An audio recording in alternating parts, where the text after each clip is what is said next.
माना ये वक्त की घड़ी पानी की तरह बेवजह बहती है, मगर क्या आप जानते हो वो इन दिनों कहाँ रहती है?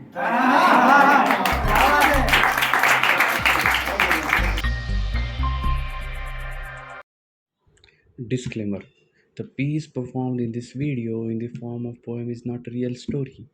It is just an imagination and do not have any relevance with the real life. Disclaimer इसलिए दे रहा हूँ क्योंकि ये वीडियो मुझे घर वालों को भी दिखाना है। बिना डिस्क्लेमर के दिखाया तो मुझे पक्का जूते पड़ेंगे। तो यार ये मैं ना मतलब ज़्यादा हेवी लिख पाता नहीं हूँ, तो मैं हल्का फुल्का मज़ेदार लिखता हूँ। तो ये कविता भी मज़ेदार है, आप बस एंजॉय करें। कविता का नाम है मेरे पापा की लव स्टोरी। तो चंद दिनों पहले मैंने ऐसे ही मेरे पापा से पूछा कि पापा क्या आपने कभी किसी से प्यार किया है? अब अचानक से मेरा ये सवाल सुन के वो ज़रा हैरान हुए। फिर उनकी आंखों के सामने से जब उनके प्यार का सफ़र गुजरा तो वो बेजान हुए। फिर अपने चेहरे से हैरानी हटाते हुए वो अपने सिले हुए होंठ खोलने लगे और बड़ी ही हिम्मत जुटा के मुझसे अपनी कहानी बोलने लगे। उन्होंने कहा कि बेटा मैं कुछ नुस्खे दूंगा जो ज़रूरत के अलावा आजमाना मत। मैं अपनी कहानी तो सुना रहा हूँ, बस अपनी मम्मी को बता। मैंने भी ना चाहते हुए इस बात पर हामी भरी, तब जाके उन्होंने अपनी कहानी शुरू की। अब उनकी जुबानी सुने। वो कहते हैं कि ये उन दिनों की बात है जब मैं कॉलेज में पढ़ा करता था। पढ़ाई में जरा कमजोर था इसलिए आवारागर्दी बढ़ा करता था।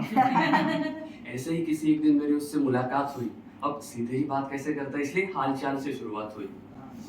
वो जो कॉलेज में अक्सर गुलाबी कुर्ती पहने आया करती थी, गुलाबी बस्ता, गुलाबी साइकिल और टिफिन भी गुलाबी लाया करती थी। वो जो अपने कब्र तक लंबे बाल हवा में लहरा के चलती थी, कभी उसका दिल करे तो आसमां की तरफ देख के मौसम बदलती थी।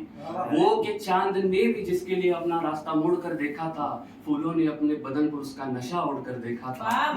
कम पड़ गए वो शार उसकी आंखों की तारीफों में, कम पड़ गए वो शार उसकी आंखों की तारीफों में, मैंने जिनके लिए दुनिया भर की तारीफों को निचोड़ के देखा। क्या बात है, क्या बात है। वो वैसे मुझसे बातें तो काफी कम किया करती थी, मगर कहीं सामने देखो तो मुस्कुरा दिया करती थी। अब एक आशिक के नजरिए से तो ये बड़ी नाइंसाफी थी, मगर सच कहूँ तो मेरे लिए उसकी मुस्कान ही काफी थी। ऐसे ही मुस्कुराते बात करते 3 साल बीत गए और हम कॉलेज के आखिरी साल में आके पहुंच गए। 3 साल की दोस्ती बड़ी गहरी थी, मगर पता नहीं उसे मुझसे मोहब्बत क्यों नहीं हुई। मैं तो उसे चाहता था, ये बात उसे बताने की हिम्मत क्यों नहीं हुई। हमारा आखिरी इम्तिहान खत्म हुआ और उसने अपने घर लौटने की तैयारी कर ली थी। मैंने भी उसे रोकने की कोशिश सारी की सारी कर ली थी। मैं जब उसे स्टेशन छोड़ने गया तो मैंने सोचा कि अब इजहार करने का ये आखिरी मौका है, तो बता देना यार उसे तुझे किसने रोका है। उसने अपना सामान रखा और वो जाके अपनी सीट पर बैठ गई और मुझे लग रहा था कि जैसे मेरी किस्मत मुझसे रूठ गई। ट्रेन शुरू हुई और धीरे धीरे चलने लगी। मेरे धड़कनों की रफ्तार मगर तेजी में बदलने लगी। उसने खिड़की से अपना हाथ बाहर निकाला और मुझे आखिरी अलविदा किया और मैंने भी उसी वक्त खामोशी चीरते हुए इश्क अदा किया। मैंने कहा सुनो, प्यार करता हूँ तुमसे पहले दिन से, ये आज या कल की बात नहीं है। वादा करो मुझसे ये हमारी आखिरी मुलाकात नहीं है। अगर तुम्हारी ना है तो गर्दन हिला के मना कर देना, और अगर हाँ है तो इसी वक्त ट्रेन की चेन खींच लेना। फिर पापा ने अपने आप को अतीत की यादों से हकीकत में लाया, तो मुझे भी उन्हें बड़ी गौर से सुनते हुए पाया। मैं भी होश में आके कुछ सोचने लगा और उनसे अनगिनत सवाल पूछने लगा। क्या उसने दोबारा पलटने की सोची? क्या उसने ट्रेन की चेन खींची? क्या उसके बाद कभी आपकी उससे बात हुई या फिर किसी बहाने से मुलाकात हुई? आपने तो अपना इजहार कर दिया था, तो फिर उसने हाँ कहा या फिर इनकार कर दिया था।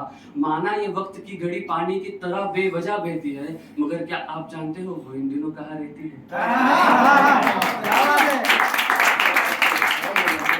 पापा ने मेरे सब उलझनों का हिसाब किया और मेरे सारे सवालों का एक ही जवाब दिया।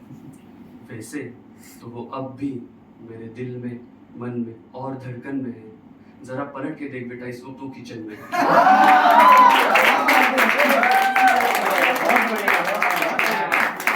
हाँ उसने पलटने की सोची, हाँ उसने ट्रेन की चेन खींची, नहीं उसने मुझे इनकार नहीं किया, उसने बस मुस्कुरा कर ही हाँ कह दिया था।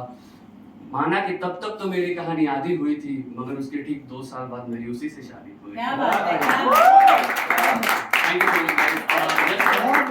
जस्ट कन्फेशन की ये रियल स्टोरी नहीं है, क्योंकि ये रिकॉर्ड हो रहा है तो मेरे पापा को अगर हम देखते हैं तो काफी जूते पड़ेंगे। Just a piece of imagination. Thank you so much guys.